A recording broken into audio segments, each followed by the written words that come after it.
wari uzi ko mu bubiko bw'intwaro mu bihugu bitandukanye bushobora gufatwa nk'ikirunga gishobora guturika isaha iyo ari yo yose? Ubu ushobora guhita wibaza uti ese ni ibitero by'abanzi biba bitera iryo turika? Igisubizo ni oya, ntabwo ari ibitero by'abanzi buri gihe byatera iri turika. Iyi ni inkuru y'ukuri ku byago bihishe inyuma y'ububiko bw'intwaro ibihugu biba bitunze. Ni inkuru y'uburangare, amakosa n'ibindi bintu bishobora gutuma ubuzima bw'abantu bumuyonga mu kanya gato. Muri iyi nkuru ugiye kukwinjiza mu mizi y'impamvu zituma ububiko bw'intwaro buturika, n'ibyo bita unplanned explosion at munition site, guhera ku ntwaro zashaje zishobora kwituritsa kugeza ku burangare bwashyira ubuzima bwawe mu kaga. Mu mateka y'isi kuva na kera abantu bakoze intwaro byari ukugira ngo birwaneho, ariko kuri bamwe izo ntwaro zahindutse ibyago ku bazifite ubwabo. Ibi byatangiye kugaragara cyane mu myaka yo mu kinyejana cya 17 igihe hatangiraga gukoreshwa imbunda izizwe nka gunpowder, aho mu murwa mukuru wa Malta habaye impanuka ikomeye izwi nka Birgu gunpowder explosion. Aha hari mu 1886. Icyo gihe ububiko bw'ifu ikoreshwa mu mbunda bwaraturitse bitunguranye, abantu barapfa, inzu zirangirika ndetse zidasize n'ibikorwa remezo. Kuva isi yaremwa nibwo bwa mbere byari bibaye aho ububiko bw'intwaro bushobora kuba nk'igisasu gitegereje guturika. Nyuma y'imyaka myinshi ikoranabuhanga ryateye imbere, intwaro nazo ziriyongera. Hakozwe ubwoko bwinshi bw'intwaro, ariko ikibazo ntikigeze kibonerwa umuti. Reka nkuzane mu myaka ya hafi aha, mu mwaka wa 2009 mu gihugu cy'Uburusiya mu mujyi wa Ilianovsk ububiko bw'intwaro bwaraturitse. Ni mu gihe bari barimo gusenya izashaje, icyagombaga kuba igikorwa cy'umutekano gihinduka icyago gikomeye. Abantu barapfuye, abandi barakomereka, abandi bimurwa mu byabo.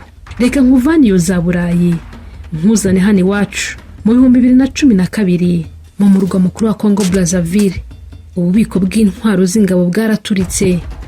Urukurikirane rw'iturika rwasenye umujyi wose, abantu barenga 300 barapfa, abandi ibihumbi barakomereka. Bamwe mu baturage basigaye bibaza bati ni gute ububiko bw'intwaro bushyirwa hagati mu mujyi?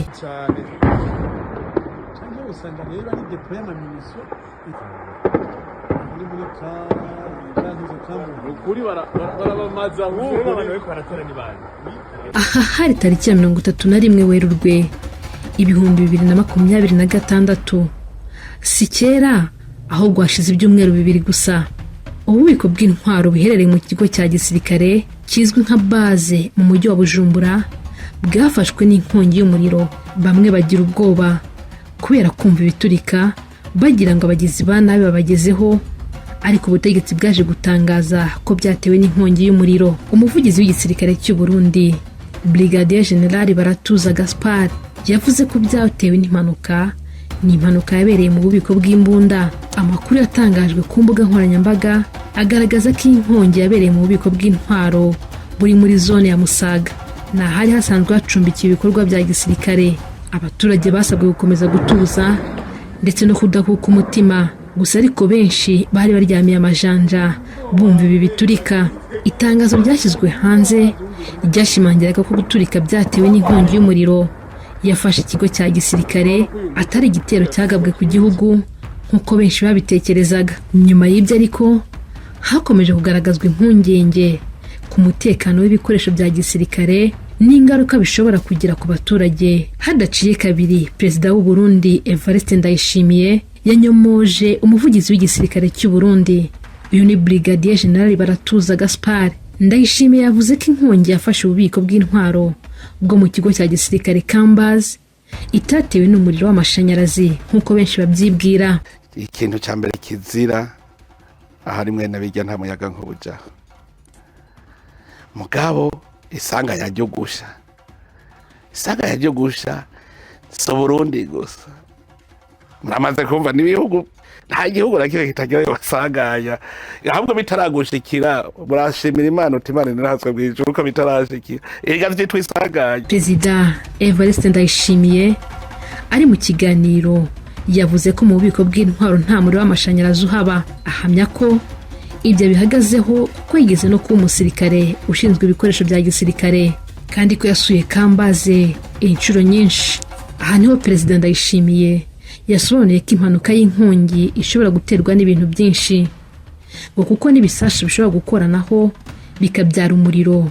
Ugize gutyo ugafrota umuhini ku wundi muhini wisuka umucanga ntuza ikibaho cumwe none cyasubirwanisha vyomye kandi bifise ibintu bisha n'ingoga nuvuga ubushuhe ahantu hashushe cyane birashoboka ukazibona hakimwe kiraturitse kubera ubwo bushuhe gituritse yacaturitse bindi.